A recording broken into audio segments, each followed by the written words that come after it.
Hi, I'm Alexa, and today we are going to continue talking about the Constitution of the United States. So in my first video, we talked about the Declaration of Independence and the original Constitution, Articles 1 through 7.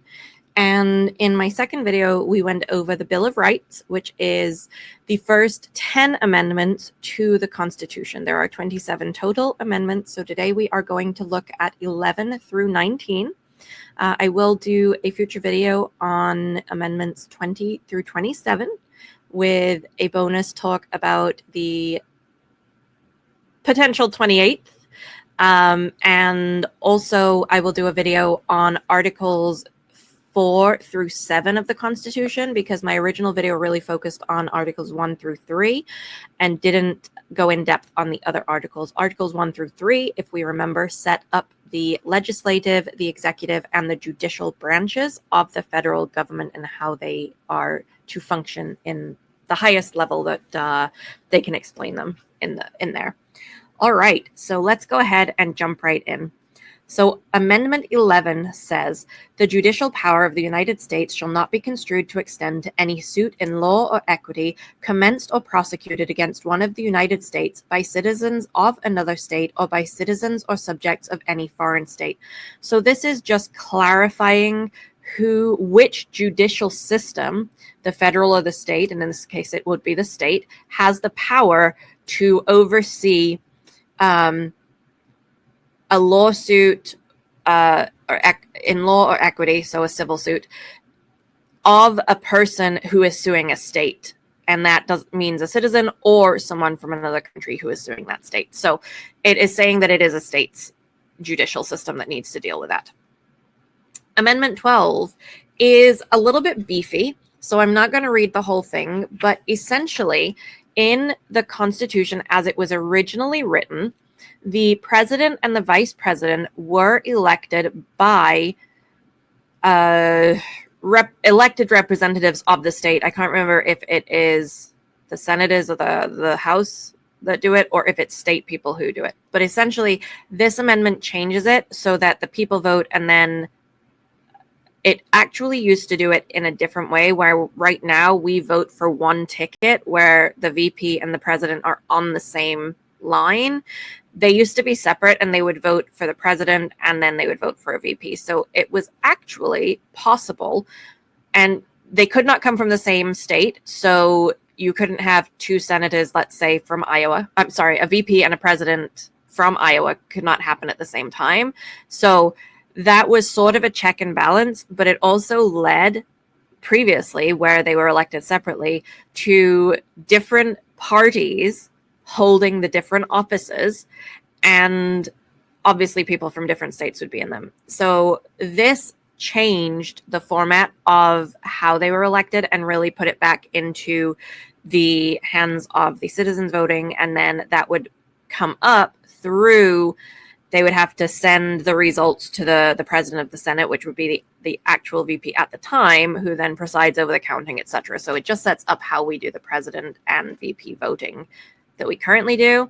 I don't think this actually says they'll be on the same ticket. I think that's something we've evolved since then, but it's a very long amendment, and I don't understand exactly everything that it means. So I don't remember if this changed it from voting from them separately to being on the exact same, like you make one vote right now. Like we go in and we vote for this team or this team, right? Because normally there's only two there to vote for.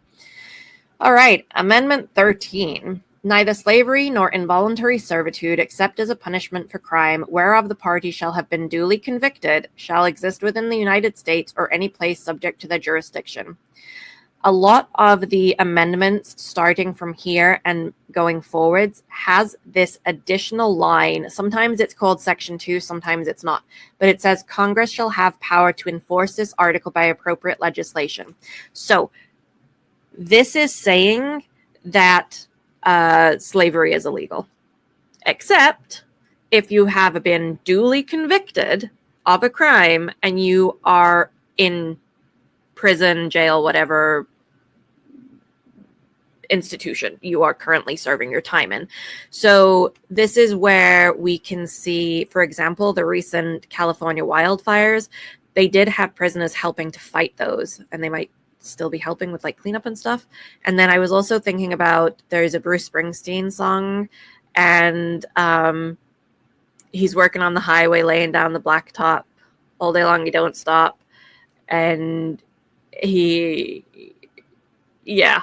this whole song, and I can't remember the name of it right this second, but I listen to it all the time and have the CD in my car. So that is one of the road crews that I think they might be more prevalent in other states or maybe in previous decades, but definitely something you could see. I know I've seen it in movies where they have prison crews out doing work, and that is Article 13, is that they can be put to work. But if you are not convicted, you cannot be indentured servitude or slavery. Indentured servitude is essentially slavery, but it's a little bit different. I don't know the exact difference. I think in some ways I think it's like you do get paid, but it's never enough to get out of the debt that you owe. So like you're working to pay off a financial debt. And I believe that's the difference, but it essentially amounts to the same thing because you're trapped and you're being forced to do stuff to pay stuff back.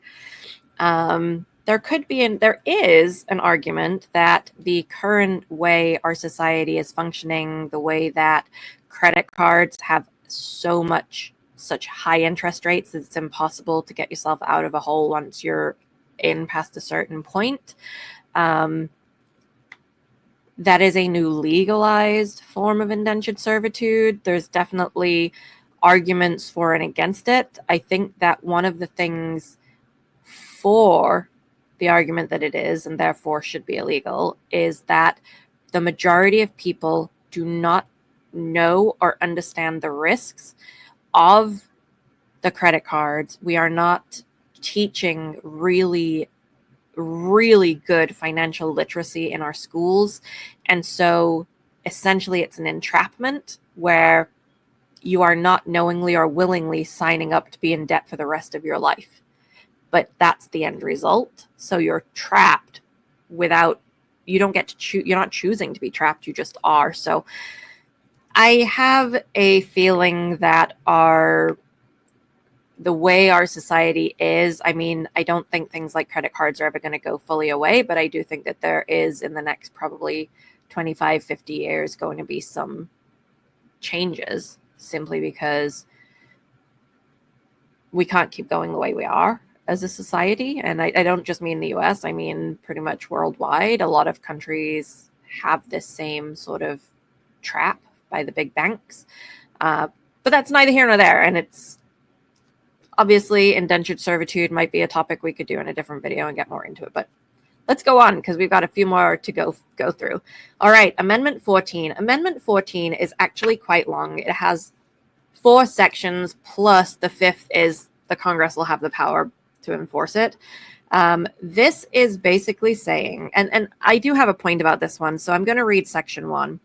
All persons born or naturalized in the United States and subject to the jurisdiction thereof are citizens of the United States and of the state wherein they reside. No state shall make or enforce any laws which shall abridge the privileges or immunities of citizens of the United States, nor shall any state deprive any person of life, liberty, or property without due process of law, nor deny to any person within its jurisdiction the equal protections of the laws. The 14th Amendment guarantees that if you are born within the U.S., you are a U.S. citizen. If anyone wants to change that, there is a formalized process on how to add an amendment to the Constitution to change that. It is in here. We have successfully done it 27 times. Well, I guess the first 10 were done in bulk, so let's say 17 times. 18? 10 plus 17? 18 times. The second part, and I hope you picked up on it, is something I have been saying in all of my videos. The founders and the writers of the Constitution were very, very clear in their language when they called out what was for a citizen and what was for any person. This literally is saying that you cannot deprive any person of life, liberty, or property without due process of law. So any of the arguments right now that you can round up illegal immigrants and ship them off to God knows where without giving them due process in their day in court, they are all illegal. You cannot do that per Amendment 14 of the Constitution. And we know that this is very clearly saying any person, because quite literally, the sentence before it enumerates citizens of the US and then says, nor blah, blah, blah, blah, any person within those areas. So one of the things I think is so incredible, and one of the things that I think that people miss because they only want to, obviously we want confirmation bias and we want to hear and see the things we want within any argument, but people miss the fact that the people who wrote essentially the Constitution and the Bill of Rights, the first 10, but then also the people who have written the subsequent amendments, they were very, very careful with their language, and they were very clear with their language. And so if you don't like the amendment, propose a new one. Campaign on it. Get the support. Some amendments have passed, some have not. The bonus, hopefully 28th one-day amendment that we'll see, has not passed within the time frame that it was meant to, right? That's one example that didn't. The 14th Amendment does have additional information in it. It talks about representatives being apportioned. And so basically, when we have the census every 10 years and then states are told how many exact representatives they're going to have in the House of Representatives, obviously every state gets 2 senators. That's never changes. But the number of Congress people your state has changes based on your state's population. This amendment spells out how that's counted up. It also goes on to talk about if you have been engaged in insurrection or rebellion and given aid or comfort to enemies of the U.S., you cannot be a senator, representative of Congress, elector of president or vice president, or hold any office, civil or military, under the U.S. or any other state. So, and it goes if you've ever taken the oath before and then you engage in these things. So it does say that it can be removed. So let's say you are convicted of insurrection. If 2/3 of the House and 2/3 of the Senate vote to clear your conviction, you may then run for and hold office again. I don't know if that's ever happened, but at least there's a format to restore your right to serve in literally any civil or military office. Now, I do question, we were just talking about how clearly they talk about language. There is an argument right now, or in recent years, that because it doesn't specifically say the presidency or the vice presidency, even though it says or hold any office, civil or military, that they are exempt from this. I don't think that, because the presidency and the vice presidency are literally civil servants. They work for us as part of the government. That is a civil position. And obviously, the president is technically the commander-in-chief of the military too, even though he's a civilian. So I do think that this one could have been better and they could have written those in. I think perhaps when they were writing it, they did not ever foresee a day where that would be a question. Like, well, it doesn't specifically say it, so obviously it doesn't cover it. Well, it does say any civil or military office. So in my opinion, and in most people's opinion that I have seen, it is covered, but there is a fringe fraction right now in the past couple of years who have been trying to say that it is not. But any office, civil or military in the US, you are banned from holding it. So you have to be, obviously. Now, it also doesn't say convicted. It says engaged in. So there's also the question, I think, there, and this is a question I do agree with that we would have to figure out and define, is what does engaged in insurrection actually mean? What does that phrasing actually mean? If you're not convicted of it, it doesn't say you have to be convicted.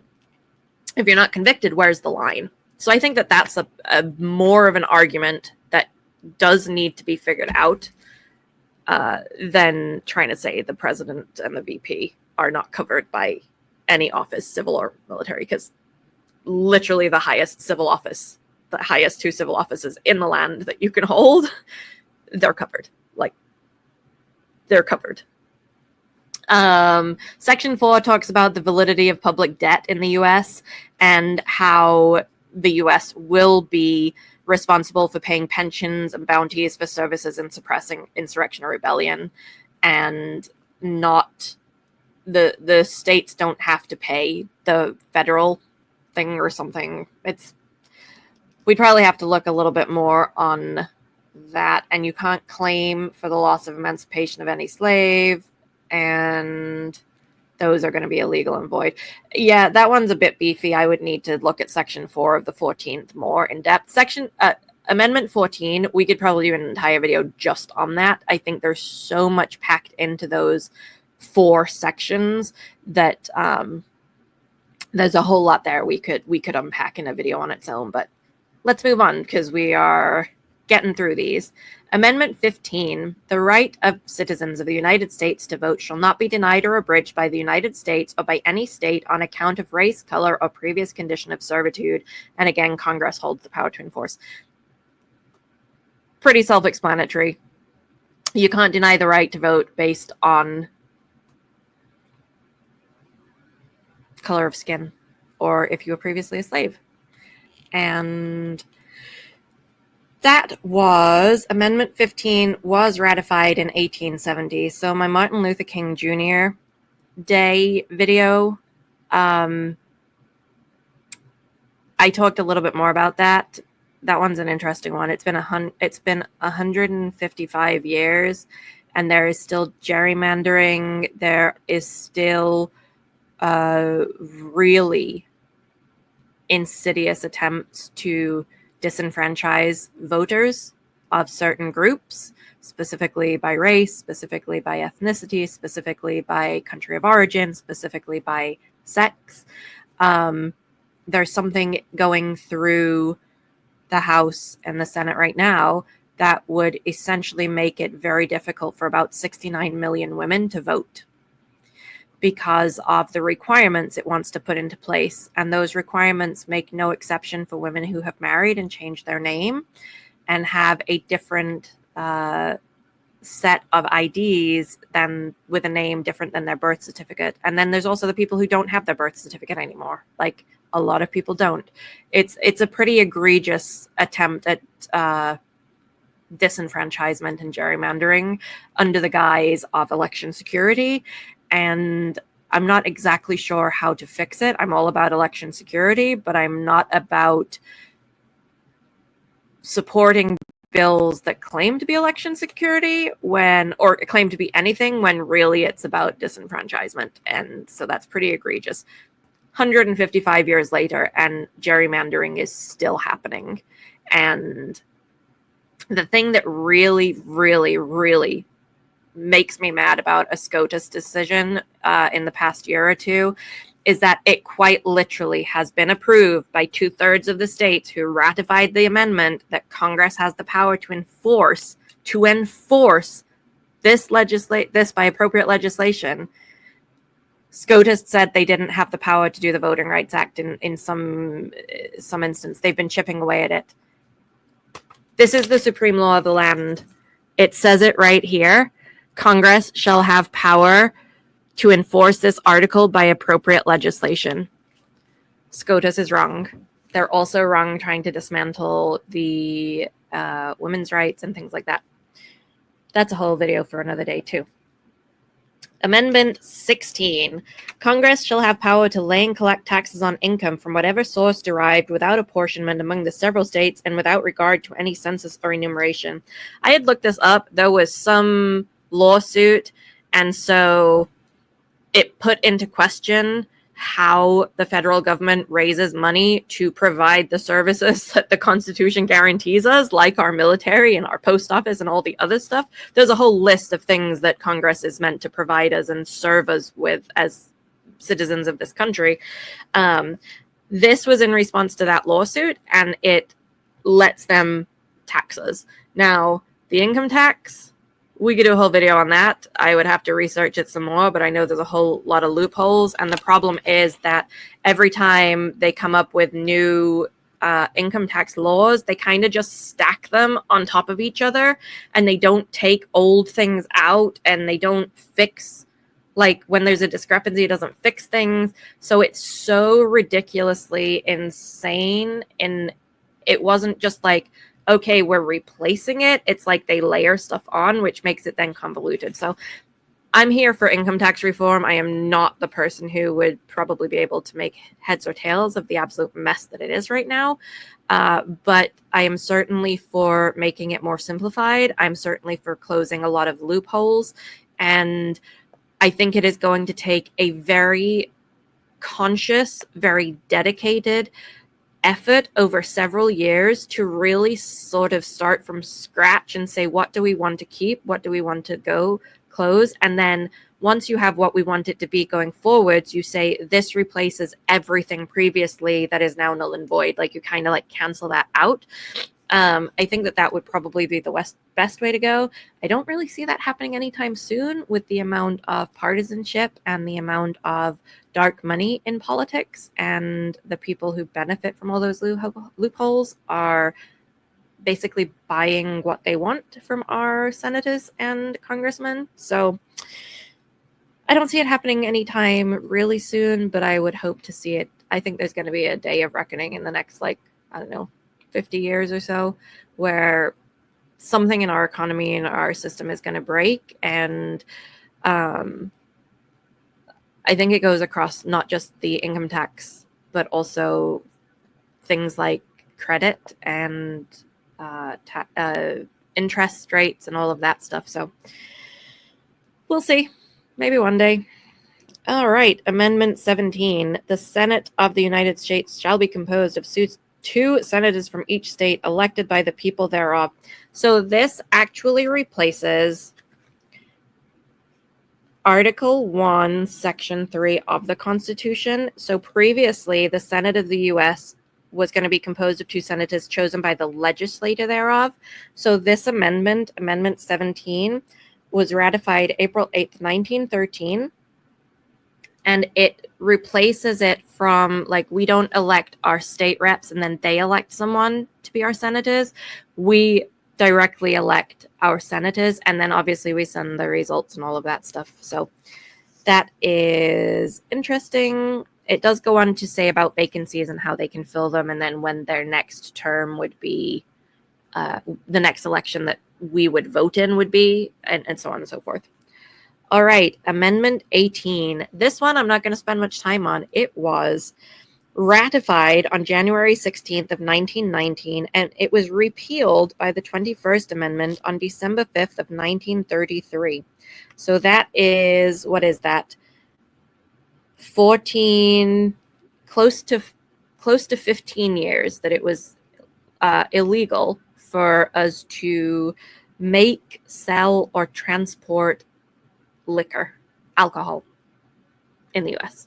And people didn't like that. So I'm surprised it lasted 15. I'm surprised it passed in the first place, but 15 years later it was repealed. So, and then Amendment 19, the last one we are going to talk about today, is nice and short and sweet. It is the right of citizens of the United States to vote shall not be denied or abridged by the United States or by any state on account of sex. So thank you. Most people know Susan B. Anthony, but there were a lot of other women in the UK, in England. Emmeline Parkhurst, I want to say, no, Pankhurst, something like that. She was one of the suffragettes over there who was the inspiration for Mrs. Banks in Mary Poppins.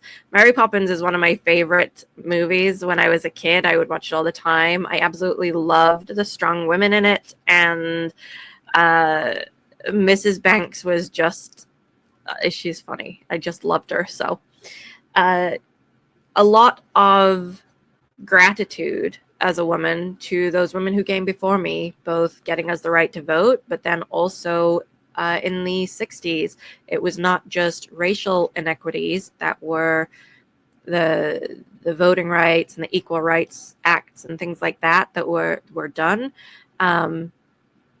Women could not have credit cards. They could not own homes.